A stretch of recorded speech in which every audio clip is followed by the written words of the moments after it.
Hello everyone, welcome back to my YouTube channel. My name is Vatika Singh और आज के इस वीडियो में हमें जानेंगे कि कॉमर्स में वाणिज्य में पाठ्य योजना लेसन प्लान कैसे बनाते हैं।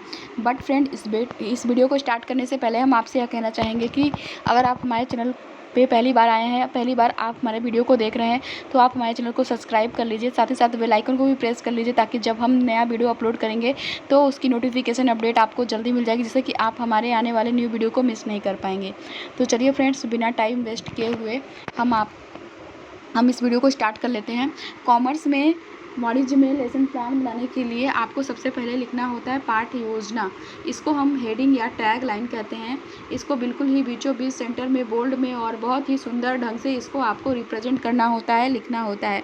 तो पहले मैं बता दूं कि यह पाठ्य योजना क्या होता है।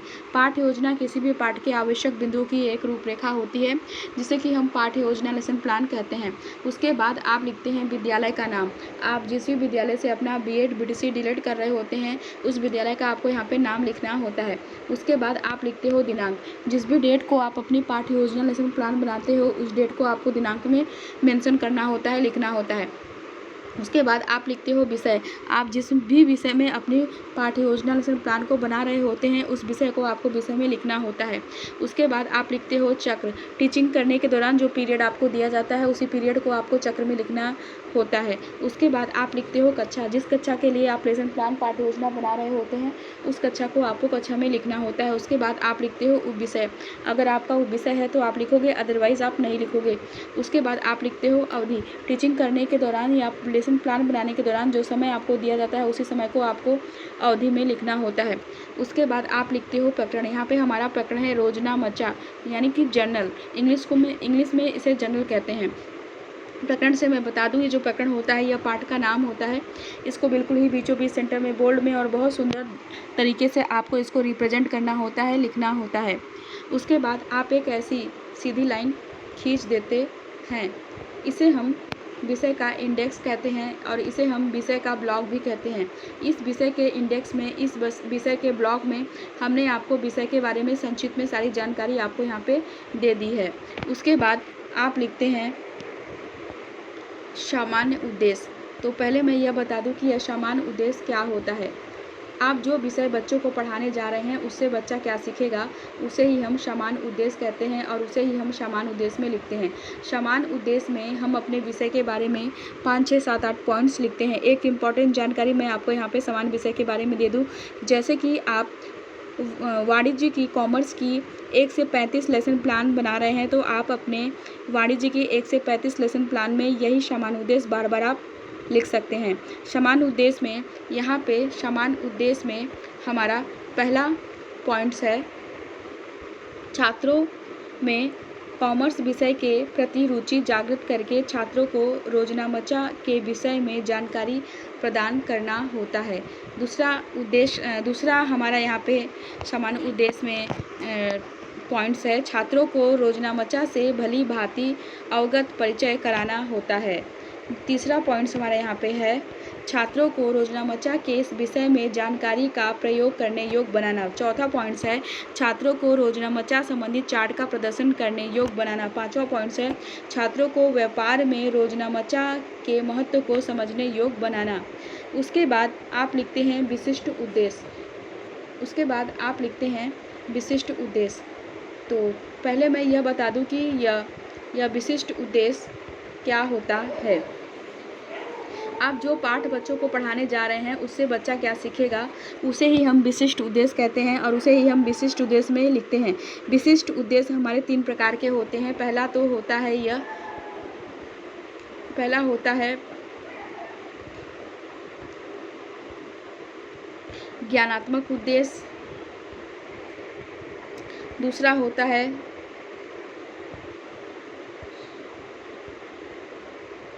बोधात्मक उद्देश्य और तीसरा होता है कौशलात्मक उद्देश्य। इन तीनों उद्देश्यों में मैक्सिमम आपको 2-2 पॉइंट्स तो लिखने ही होते हैं। तो ज्ञानात्मक उद्देश्य में हमारा यहाँ पे पहला पॉइंट्स है छात्रों को रोजनामचा का प्रत्याशमन कराना। दूसरा पॉइंट्स है छात्रों को रोजनामचा को स्मरण करने योग्य बनाना। बोधात्मक उद्देश्य में पहला पॉइंट्स हमारा यहाँ पे है छात्रों को रोजनामचा की व्याख्या करने योग्य बनाना। और दूसरा पॉइंट है छात्रों को रोजनामचा को समझने योग्य बनाना। कौशलात्मक उद्देश्य में पहला पॉइंट हमारा यहाँ पे है छात्रों को रोजनामचा के विषय में तथ्यों का संकलन करने योग्य बनाना। और दूसरा पॉइंट है छात्रों को रोजनामचा से होने वाले लाभ व हानि को समझने योग्य बनाना। उसके बाद आप लिखते हैं सहायक सामग्री। तो पहले मैं बता दूं कि यह सहायक सामग्री क्या होती है। ब्लैक बोर्ड में जिन सामग्री का यूज़ करके बच्चों को आप कोई भी टॉपिक एक्सप्लेन करते हैं, समझाते हैं, क्लियर करते हैं, उसी सामग्री को हम सहायक सामग्री कहते हैं। और सहायक सामग्री के रूप में आप लिख सकते हो चाक, डस्टर, लपेट, श्यामपट्ट, प्रकरण से संबंधित सहायक सामग्री आदि। उसके बाद आप लिखते हो पूर्व ज्ञान। तो पहले मैं बता दूं कि यह पूर्व ज्ञान क्या होता है। ये जो पूर्व ज्ञान होता है यह लगभग सभी का एक समान होता है, बस यहाँ पे क्या होता है पाठ का नाम चेंज कर दिया जाता है। पूर्व ज्ञान में आप एक लाइन लिख सकते हो छात्र रोजनामचा के बारे में सामान्य जानकारी रखते हैं। उसके बाद आप छात्रों को उसके बाद आप छात्रों से प्रस्तावना प्रश्न करते हैं। तो पहले मैं बता दूं कि यह प्रस्तावना प्रश्न क्या होता है। प्रस्तावना प्रश्न का उद्देश्य छात्रों को पढ़ाए जाने वाले प्रकरण तक लाना होता है, जिससे पढ़ाए जाने वाले प्रकरण से संबंधित कुछ बातें छात्रों को स्मरण कराई जा सके, जिसको जानकर छात्र रुचि के साथ उस प्रकरण की शुरुआत कर सके। छात्रों से प्रस्तावना प्रश्न करने के लिए आप 3 कॉलम बनाएंगे। पहला कॉलम तो आप बनाते हैं क्रम संख्या का कॉलम, जिसमें कि आप छात्रों से पूछे जाने वाले क्वेश्चन के क्रम को लिखते हैं। और दूसरा कॉलम जो है कि आप बनाते हैं छात्र अध्यापिका क्रियाओं कॉलम। इस कॉलम में आप छात्रों से प्रश्न पूछते हैं। तीसरा और लास्ट कॉलम जो है कि आप बनाते हैं छात्र छात्रा अनुक्रिया का कॉलम। इस कॉलम में छात्र आपके पूछे जाने वाले क्वेश्चन के आंसर को देते हैं। तो यहाँ पे पहला क्वेश्चन हमारा छात्रों से है, प्रत्येक लेन देन के कितने पक्ष होते हैं। तो छात्र आंसर देते हैं प्रत्येक लेन देन के 2 पक्ष होते हैं। दूसरा क्वेश्चन हमारा यहाँ पे छात्रों से है, बड़ी संख्या के लेन देन के लिए क्या तैयार करते हैं। तो छात्र आंसर देते हैं बड़ी संख्या के लेन देन के लिए स्मरण बही तैयार करते हैं। और तीसरा क्वेश्चन हमारा यहाँ पे छात्रों से है, स्मरण बही से क्या तैयार करते हैं। तो छात्र आंसर देते हैं स्मरण बही से जनरल तैयार करते हैं। चौथा क्वेश्चन हमारा यहाँ पे छात्रों से है, जनरल शब्द का हिंदी में क्या अर्थ है। तो छात्र आंसर देते हैं समस्यात्मक प्रश्न। इसका मतलब है कि चौथे क्वेश्चन का आंसर छात्रों को नहीं पता है, चौथे क्वेश्चन के बारे में छात्रों को कोई नॉलेज, कोई जानकारी नहीं है। उसके बाद आप लिखते हैं उद्देश्य कथन। उद्देश्य कथन में आप एक लाइन लिख सकते हो, आज हम रोजनामचा के बारे में अध्ययन करेंगे। उसके बाद आप लिखते हैं प्रस्तुतिकरण। प्रस्तुतिकरण में आप लिख सकते हैं अध्ययन अध्यापन की सुविधा की दृष्टि से पाठ को 2 पार्ट्स में डिवाइड किया जाता है। उसके बाद आप व्याख्या करेंगे, जिसके लिए 4 कॉलम बनाएंगे। पहला कॉलम तो आप बनाते हैं शिक्षण बिंदु का कॉलम। इस कॉलम में व्याख्या करने वाले तथ्यों का आप नाम लिखेंगे। दूसरा कॉलम जो है कि आप बनाते हैं छात्राध्यापक क्रियाओं का कॉलम। इस कॉलम में आप व्याख्या करेंगे। तीसरा कॉलम जो है कि आप बनाते हैं छात्र छात्रा अनुक्रिया कॉलम। इस कॉलम में आप लिखेंगे छात्र ध्यानपूर्वक व्याख्या को सुनेंगे। चौथा और लास्ट कॉलम जो है कि आप बनाते हैं श्यामपट्ट कार्य का कॉलम। इस कॉलम में आप व्याख्या करने के बाद मुख्य तथ्यों को, मुख्य पॉइंट्स को लिखेंगे। तो अब हम व्याख्या कर लेते हैं। जर्नल शब्द की उत्पत्ति फ्रेंच भाषा के जर्नल शब्द से हुई, जिसका अर्थ है डायरी। अंग्रेजी में इसे डे तथा हिंदी में इसे दिवस कहा जाता है। जर्नल में जर्न में नल जोड़ने पर जर्नल बना है। इसका हिंदी में अनुवाद रोजनामचा है।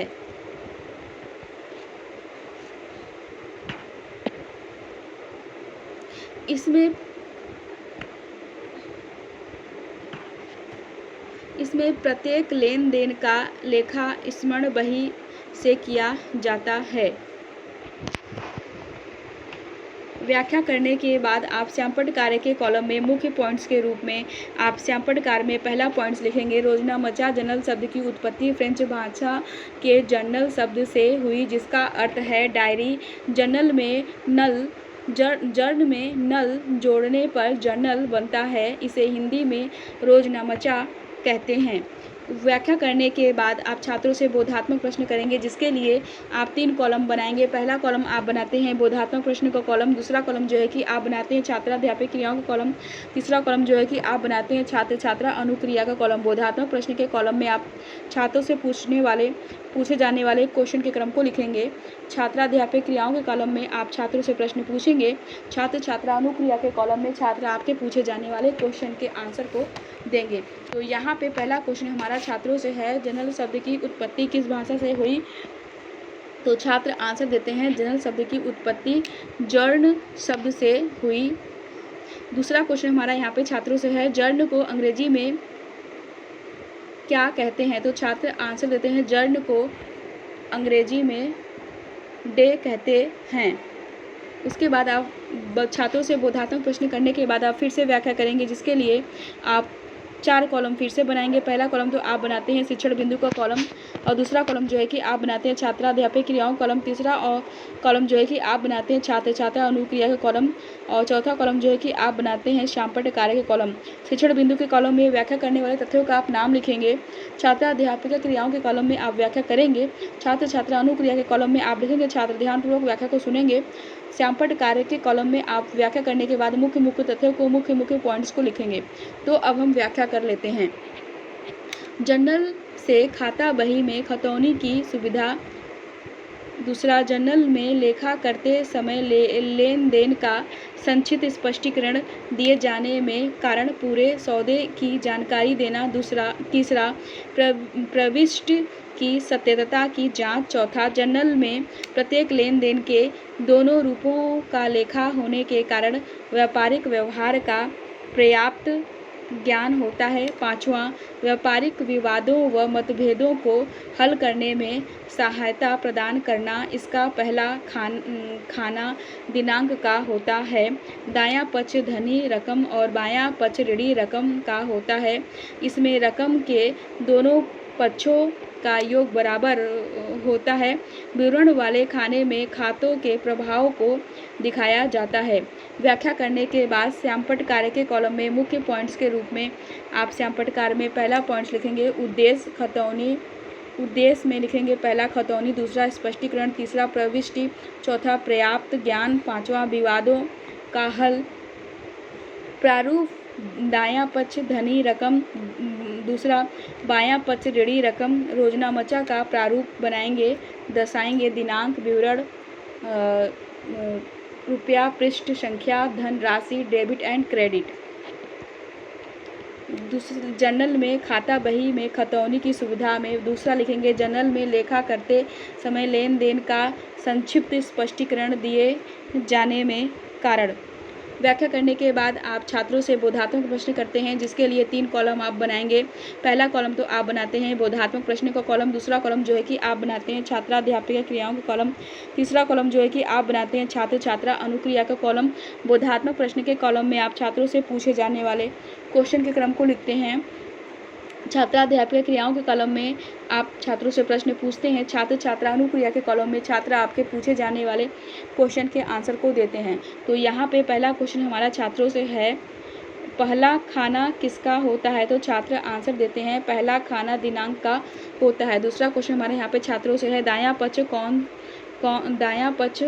कौन सी रकम का होता है? तो छात्र आंसर देते हैं दायां पक्ष धनी रकम का होता है। उसके बाद आप छात्रों को गृहकार्य दोगे। गृहकार्य के रूप में आप छात्रों को दे सकते हो छात्र रोजनामचा जर्नल का अर्थ, उद्देश्य व प्रारूप याद करके आएंगे। इस तरह से आप इजी और आसानी ढंग से कॉमर्स में, वाणिज्य में लेसन प्लान पाठ्य योजना खुद से बना सकते हैं। मेक श्योर इसे ज़रूर ट्राई कीजिएगा। इस वीडियो में आप मुझे अपना फीडबैक ज़रूर दीजिएगा।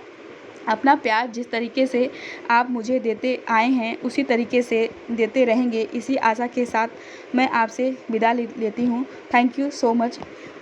Thank you for watching my video and subscribe my channel. हम आपसे फिर से मिलते हैं अपने नेक्स्ट वीडियो में।